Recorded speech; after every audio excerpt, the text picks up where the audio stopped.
consecutively so that we can measure accumulated change over larger intervals just by using a different rate for each little tiny subinterval. So let me get something up for today that isn't crazy things, slightly crazy. All right, so just terms that we use, again, just to repeat these. A moment at x equals a, and this is a term we talked about before, so when I say a moment, it doesn't have one specific numerical length to it, but it's just generally talking about a small interval. How small is small enough? That was a one-sentence chapter or section in your book. Depends on the situation, depends on what you're trying to do. But a moment at x equals a is a small interval of the independent variable that contains x equals a. And so when we say the moment at x equals a, or when x equals a, and we're talking about this constant rate of change, we're not necessarily talking about a single point in time, because that doesn't help us any. We want to talk about a small interval of time, or a small bit of time, so that we can see change occur and measure a rate. So a differential in x, dx, is a small variation in x that occurs within the moment. So you can think of dx as its own variable, really. It's related to x, but it just has a much smaller domain. It goes from the beginning of any of these little moments that we're talking about, and it can vary through that, and then it's done. But then we can use it again in a different interval. And we say that a rate of change at a moment exists if you don't have crazy functions like we were just looking at, if there's a small enough interval in which the rate of change is essentially constant. So essentially constant isn't the same as exactly constant. If it's essentially constant, that means, well, this is pretty close to a constant rate of change. If I needed it to be closer, I could zoom in closer or look at a smaller interval, and that would help. So this idea of rate of change in a moment existing is just the idea that we don't have a bad situation like that weird fractal graph we were looking at. We have something where if we can get something that's close to a constant rate of change, and if I need something closer, I can look closer. It involves doing then more work, but we can get closer if we want. And it's the whole idea of tolerance, or like error. There's a little bit of error involved in any modeling situation. If you're trying to model something that occurs in reality, things aren't generally going to have exactly constant rates of change anyway, even if you want to imagine them so. It's going to vary a little bit. Even your car on cruise control isn't going to have an exact constant rate of change, constant speed. It's going to wiggle a little bit every now and then just because. But within reason, not very much, or else you would be pretty mad. Car companies would be sued and so forth. But in any case, this constant rate of change at a moment exists if we can get close enough, as close as we need, to a constant rate by looking at a small enough interval. So I've got three graphs up here right now. The one on the left has a little thing below it I'm going to read. It says the rate of change of the amount of water in a tub in gallons per minute at t minutes. So the graphs on the right side are not the same thing as the graph on the left. But looking at that red graph on the left, it says the rate of change of the amount of water in the tub in gallons per minute. So if I'm looking at this graph, this is a graph not of the amount of water in the tub, but of the rate of change of the water in the tub. So looking at the rate of change of the water in the tub, meaning looking at this red graph here, its dependent value is the rate, right? So this dependent quantity, this is a graph of the rate of change. This y-axis is measured in gallons per minute, and the horizontal axis would be measured in minutes to correspond to the description there. So this is a graph of a rate of change function. So I don't know if you can see the numbers on this, but looking at the shape of this graph, would you say that the amount of water in the tub is increasing, decreasing, or staying the same based on knowing what this rate of change of water in the tub is doing? The amount of water in the tub during this time, is it increasing, decreasing, or staying constant?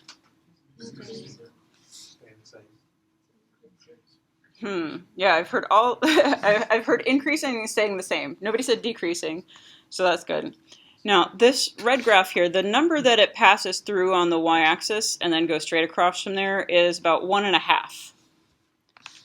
So thinking again about the units on this, 1.5, this is a graph of the rate of change. 1.5 gallons per minute, 1.5 gallons per minute, 1.5 gallons per minute. At every point in time that we can see here, the rate of change of water in the tub is 1.5 gallons per minute. Now it's positive 1.5 gallons per minute. If this is our rate graph and it always has a value of 1.5 gallons per minute, the amount of water in the tub, thinking about this again, is it increasing, decreasing, or staying the same? Increasing. Increasing. Okay, I heard all the same answer that time. So increasing. It's increasing at a rate of 1.5 gallons per minute.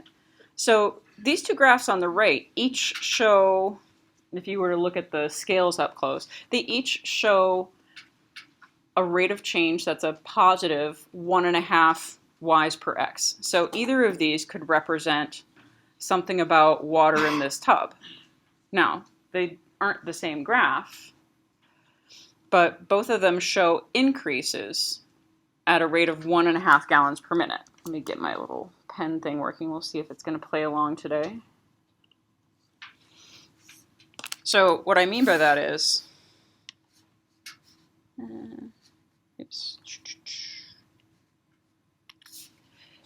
if I look between time 2 and time 3, this ratio of horizontal change, I'll just call them y's and x's. Oops, and I said y when I was writing x. Let me just make that all better. So the ratio of the y's and the x's here, they're not on the same scale, so that doesn't look like this just by the tick marks. This is about 1 unit apart this way, and this goes from 3 to 4.5.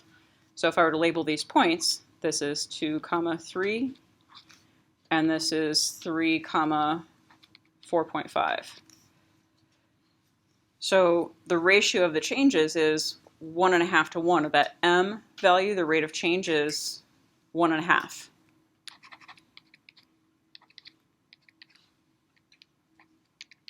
(1.5 to 1, 3 over 2, however you want to write that. But this is 1.5. Same here. Now that we've got different values, I'm just going to try to pick ones at the same position left to right. This is 2, 5. This is 2, 4, 6 here. And this is the point 3, 6.5. So it's got different y values, but the ratio of the changes, or the rate of change in, if this is gallons and this is minutes, gallons and minutes, they're both the same. So either of these graphs could represent something about a tub that's being filled at a rate of 1.5 gallons per minute. Now, if this is gallons here, this one starts, the graph begins at 0, 0 at the origin. This one begins at 2, 0. So they have to mean they can't be the same tub. Or maybe they could. Depends on how you want to interpret this. But I could think about this first one. Maybe I start with an empty tub. And it's increasing, the amount of water in it is increasing at a rate of 1.5 gallons per minute. Or this is a tub that wasn't empty to start. Maybe it started with 2 gallons. And then we added more to that. Or it doesn't even have to be different tubs. It could actually be the same tub, where we're just looking here, maybe talking about, all right, we've got a tub that has water in it to start with. This graph is showing how much total water there is in the tub. It started with 2 gallons already. This one's just showing the amount of water added to the tub since time 0. So that the top graph is just showing the changes due to the rate that we know, whereas the bottom graph is showing the total amount of water, including stuff that happened before we started keeping track of this rate at which it was being filled. So this could even be the same tub at the same points in time, but just with different meanings for the number of gallons. So I just labeled these kind of generic gallons and minutes, just the units, not full definitions of what those X and Y axes might be representing. Now, in terms of the X-axis, maybe time since noon, or time since I started filling the tub, or time since something, measured in minutes. The gallons, though, would be really important to know. Would be, is it talking about total gallons of water in the tub, or is it talking about gallons of water since we started filling at this constant rate, or gallons of water added to the tub? So kind of the idea of, is the y-axis really just showing this MDX, just the new additions, or is it showing the full amount? So those are two different sorts of, well, so we've got a rate graph over here, and we've got two different sorts of graphs showing amounts of stuff. And why is this not? Now this is frozen on. There we go. So this rate of change function, if you see something, and just be very careful when you're looking at graphs, because we're going to be looking at graphs and reading functions for two different sorts of things. Some that are rate of change functions, where the dependent quantity is actually the rate. So looking for a constant rate of change would be looking for a rate that has a graph that has one y value throughout, one dependent quantity value throughout. This one happens to be 1.5. Whereas if we're looking at a graph of, which this is maybe more normal thing to look at a graph of, how much of something we have, we could be looking at either something like net accumulation, just what's happened because of the rate that we measured, that was a constant. Or we could be looking at a total accumulation or total amount function. Sometimes one word seems to make more sense than the other. But the total amount of something, the total amount of water in the tub, as opposed to just the total new water added to the tub. So we'll talk about this accumulation. And I use the word accumulation because over time, this is like a stagnant picture, but as time goes on, there's water being added. So it's the amount is accumulating, or it's being increased as time goes on because of the rate function in red at the left. So as you're working on new assignments and such, and I think there's a discussion with several of you around, there's some glitchiness to the last homework that was due yesterday, doing weird things, so take a look and see what was going on with that. But as you're looking at constant rates of change as a graph, remember that you're looking at how something else is changing, and so you might want to even think of, well, what sort of, how much of something would I have if this is the rate at which it's changing? And if you only have a rate, you're not going to know something like this too, unless you're told it. That would have to come from someplace else. So most of what we're going to focus on for right now is just starting from a rate of change. How do I get this net accumulation, especially if it's not maybe one rate of change all the time, but the rate of change takes on a few different values, or maybe it just varies smoothly from lower values to higher values or vice versa.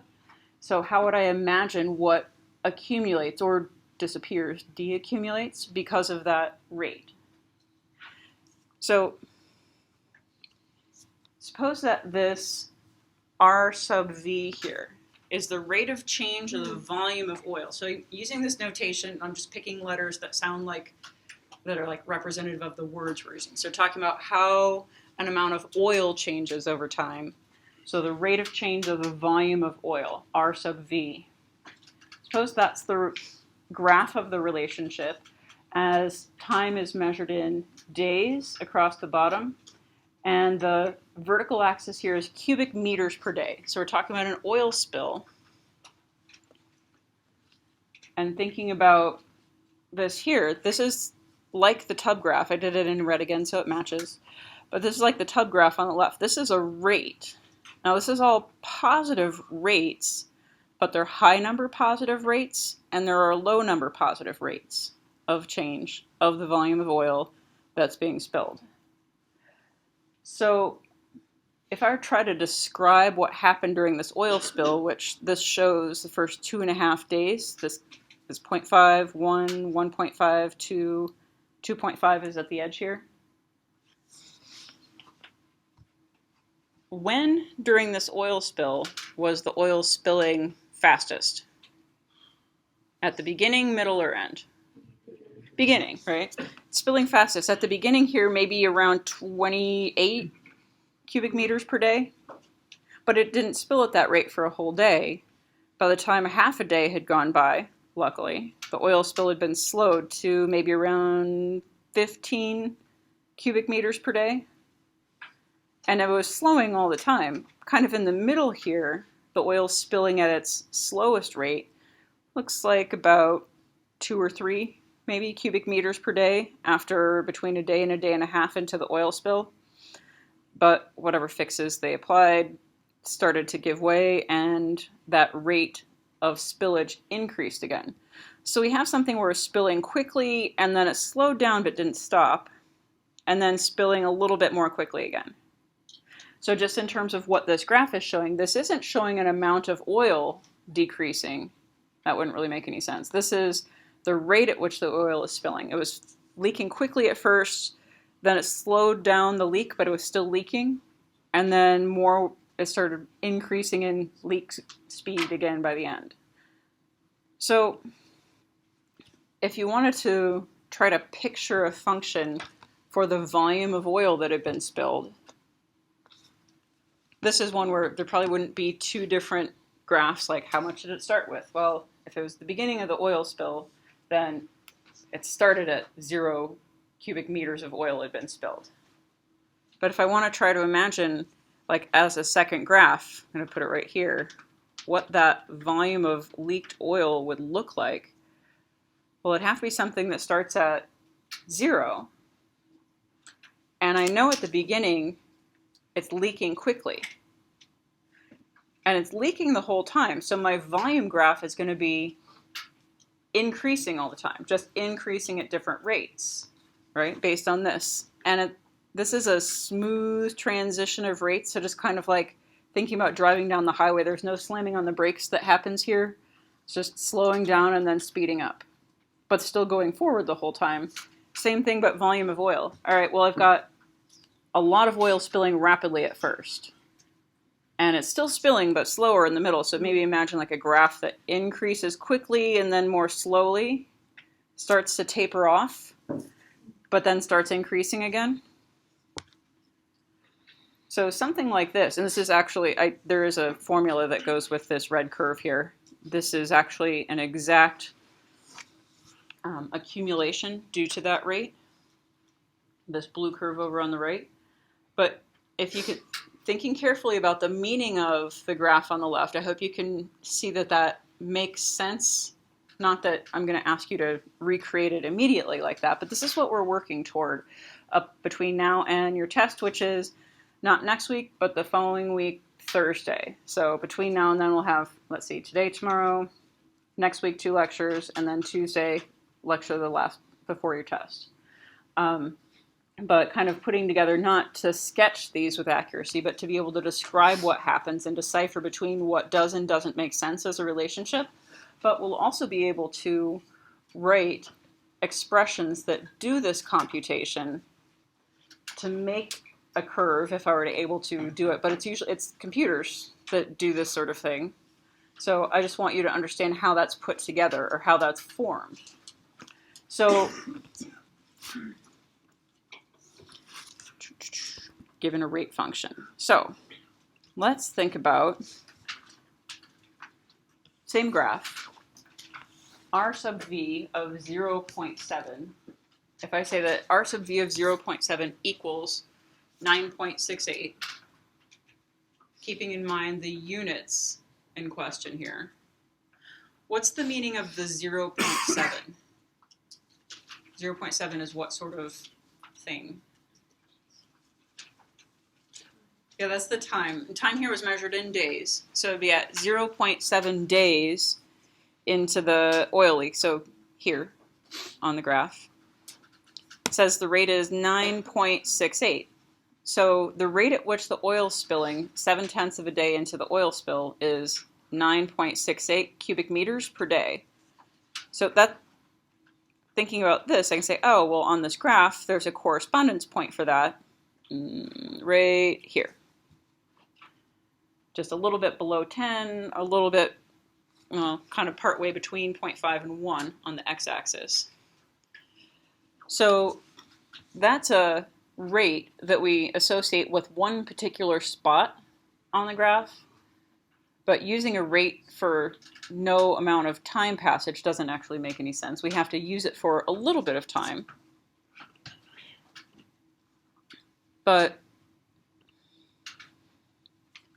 if we think about using a small amount of time, a moment around 0.7 days, thinking about the rate at which the oil is leaking, we say, oh, well, if I think about maybe, these are already in tenths of days, maybe if I use this rate for 0.001 of a day, I can talk about how much oil spilled during that 1,000th of a day, which I don't know what 1,000th of a day is in hours or minutes, but it's a small part of a day, but it's not an exceptionally small part where you wouldn't notice it going by, because days are relatively long.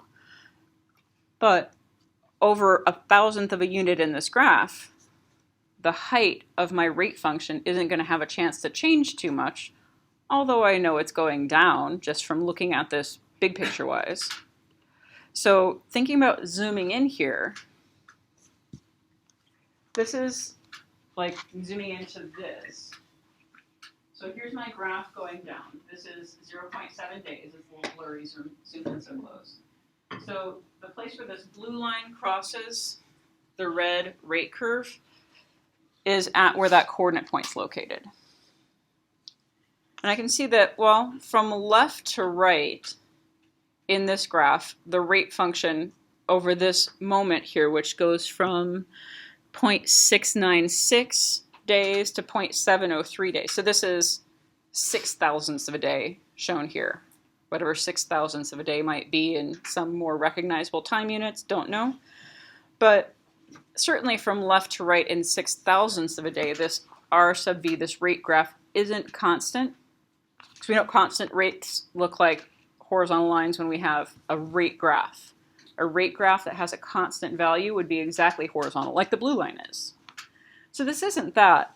But if I look at it maybe in a smaller moment, really close to here, where the blue and the red are almost lying right over one another, maybe that's close enough so that in this small section of time within this larger graph window here, maybe in that amount, it's close enough to a constant rate that I could use it. Now, looking at this full window, the rate certainly goes downhill, but we're zoomed in pretty far. This goes from about let's see, this is 9.7 in the middle, not quite 9.8 at the left end, and still above 9.6 on the bottom end. So between 9.6 and 9.8, all the way from left to right, cubic meters per day. So if I look at 1,000th of a day or a few thousandths of a day, the number of cubic meters, if I use a higher speed versus a lower speed, isn't going to be too much different. It will be different, but I could use a smaller interval of time and only look at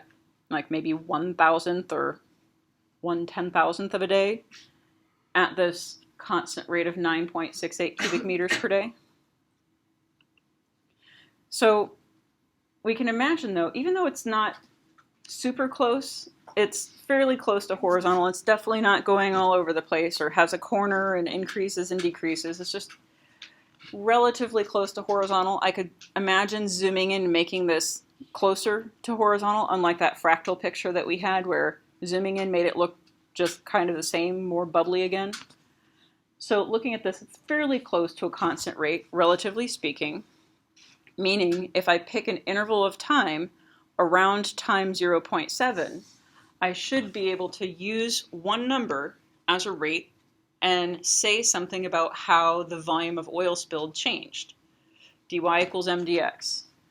So here's our situation. Suppose that the volume of oil that leaked by time 0.7, the cumulative amount of oil leaked, was 13.15 cubic meters. So this is kind of similar to what you just did on your quiz in terms of the graph area that we have here.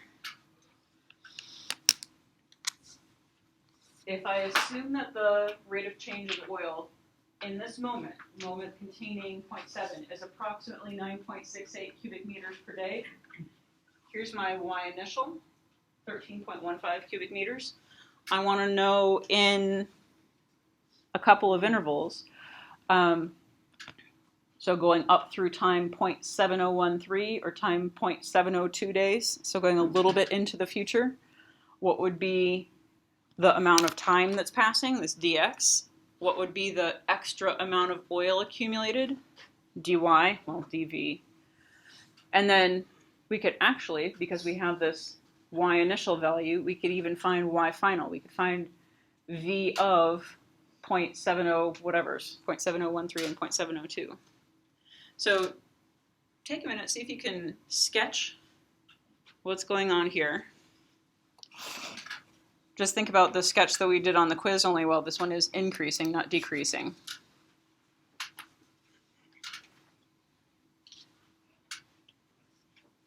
And this is looking for 2 different times. Like I said, it's not about having precise points, but just labeling points and labeling distances measured. So it doesn't matter that you don't have like grid lines and an XY axis scale. But if you have a starting point and you have a rate of change, we should be able to figure out amount of change and new values.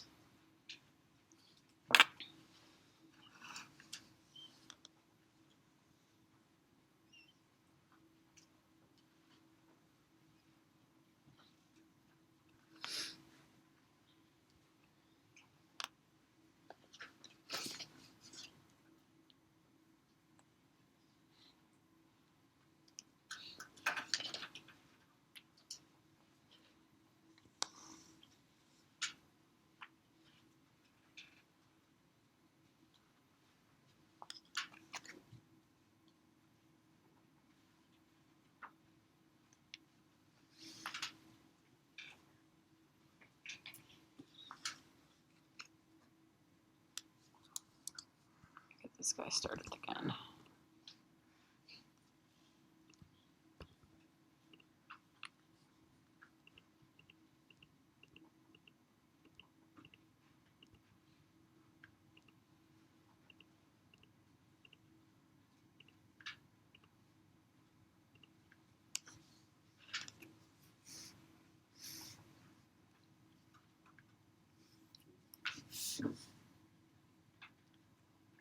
Don't worry, just me playing with my weird technology that's a little glitchy.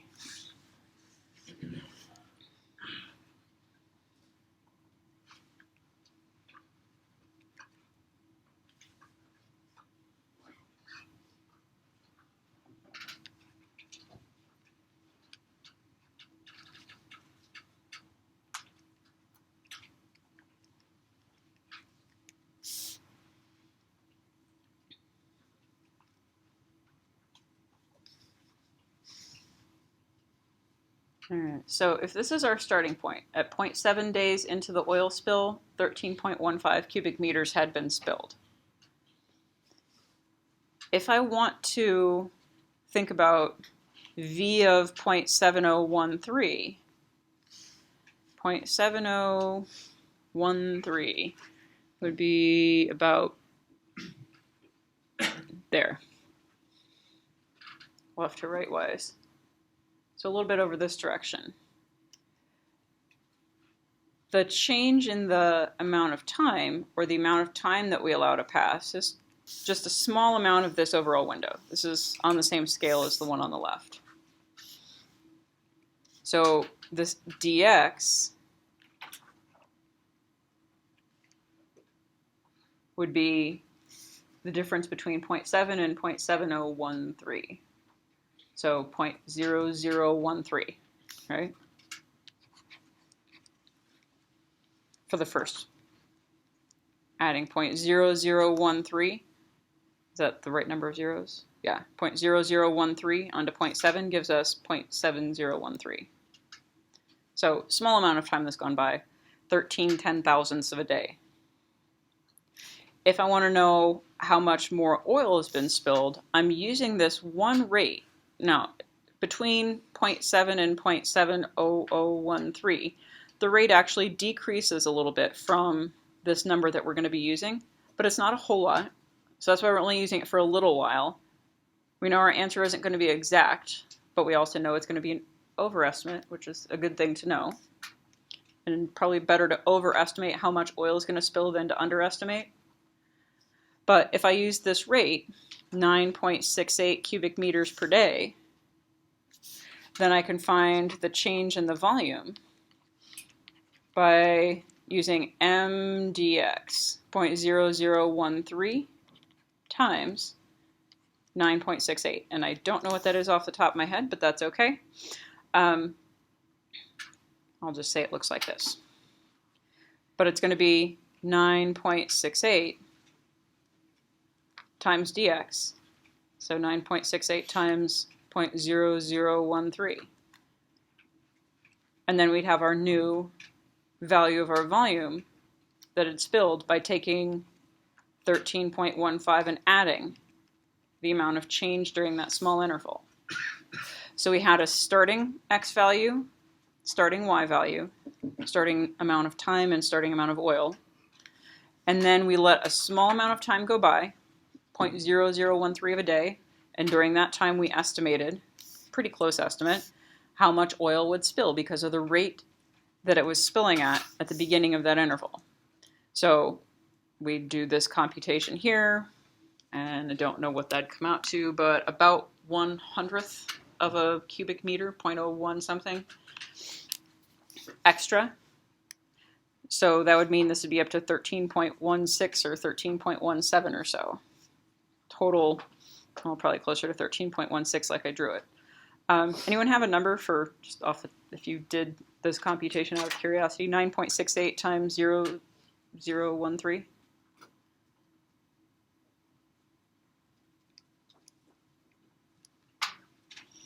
Thank you, 0.012584. Thank you. So this is the extra, this is the dV, that's the extra amount of oil in cubic meters that spilled during that small amount of a day. And so if I added on to the previous amount of oil spilled, I'd have my new coordinate point. So we'd have 0.7013, comma, and then this amount added on to the previous y coordinate. So 13.16 something, 13.162584 cubic meters of oil that have been spilled by a little bit later. Now it's an estimate, but it gave us a way to get an estimate, even though I didn't have precisely a constant rate of change. In a small interval of time, I can assume or I can estimate with a constant rate for a small amount of time. Now, if I wanted to do this again using just a different dx, I don't have to start from this point and go forward extra. I can start from the beginning and just go forward farther. So instead of going forward by 0.0013 days, if I go 0.002 days, easier math, that would just be starting from here and going this far, which would mean we'd have more oil spilled, but it'd be at the same rate, just still using this 9.68. Now I know as I use this over larger and larger intervals, it's going to become a worse estimate based on the fact that this keeps going down. It doesn't go back up. But my dx for the second question would be 0.002. And so my rate of change would be 0.002. Is still the 9.68. And I could find the amount of change by doing this computation. So what, let's see, 1936, and where's the decimal go? 0.01936. So a little bit more change than over the slightly smaller interval. That should make sense. But that would make my new coordinate, let's see, so this is 0.702, comma, this added on to 13.15, so 13.16936, which should make sense if those are relatively close to one another. They're very close together points in time, so the amount of oil spilled by either one of them is, they're tedious numbers. But again, what I wanted to point out is not the like, oh my gosh, we need to know this 13.15 something. There are weird numbers in this because we've got not nice round numbers for rates, and we've got small amounts of time that are passing, but just that it's still the same computations that we do with constant rate of change. If I know the rate that I want to use and the amount of time that I want to use it for, and it is literally time in this case, dx, then I figure out what happens because of that rate by doing that multiplication, m dx. So 9.68 times the amount of time that goes by gives me the amount of oil that spills during that small interval, added on to how much it already spilled to get the new cumulative amount that's spilled. All right, so what we're going to do going forward then is, let's see if I can get this to, is to work to be able to not just do little computations over little portions, but figure out how to generalize this process so that we can write either an estimate function in pieces using different rates all along, because we obviously can't use that 0.7's rate all along. The rate at time 0.7 was this rate here, or here. At the very beginning, it was nowhere near there. At the very end, and even just after that, it was much lower. So if I wanted to represent what was going on all along, I'd need to use more than just one example of a rate. I'd want to use maybe rates every so often, every 10th of a day, every 0.3 days, make an estimate of some reasonable size, and I could write that out. Now, if I'm a computer, I say, well, I want to estimate this every 1,000th of a day. I'm just going to use an estimate every 1,000th of a day and do the same thing that humans will do with maybe fewer estimate points. But for our purposes, I want us to see what the computation is, and then we'll just talk about like, well, GC or other computers can do this a lot more. Instead of just looking at a few points, they can look at a few million points in the same amount of time. But the process is the same. Just that I don't want you to do something a million times. So if I know a rate of change, the rate of change of oil entering the ocean during a spill, so the rate at which the oil is spilling, starting at when the leak began, I should be able to figure out how much oil has spilled. It's just that it's not easy, and the rate changes all the time, so this isn't a simple linear function, but you can see looking at this, it's actually not too crazily far from being just a linear function with a positive slope. It's just linear with a high positive slope, and then less positive, and then more positive again. That's that whole high rate, low rate, high rate, but they're all positive rates, or leaking quickly, leaking slowly, leaking a little bit more quickly again. So you should be able to match those up with one another. But we're going to use our constant rate of change techniques to estimate how much, in this case, the leak during any interval of time, length dt, or dx, whatever you want to call it. And you can find also then the cumulative amount by taking an initial amount and adding on that extra that leaked. But you can do that more than once. So if I have an initial amount like time 0, well, there's nothing leaked at time 0, I can figure out what happened during the first interval of my small size of my choice, what happened during the first small interval of time, and then take that amount and add on what happened during the second small interval, and what happened during the third small interval, and so on, so that I can keep appending new amounts of change at differing rates to get a final amount of change by any point in time in the future that I want. So I can get final volume by doing, y initial plus m dx, just generic symbol wise, but v initial plus m dt. If I've got time is t and the volume is v, just symbol wise, this is still the same as, y final is y initial plus m dx. But we can have first rate, m1 dx, and then m2 dx, and m3 dx, and m4 dx, and add together a whole bunch of different rates and what happens to each of them so that I can get farther into the future in time.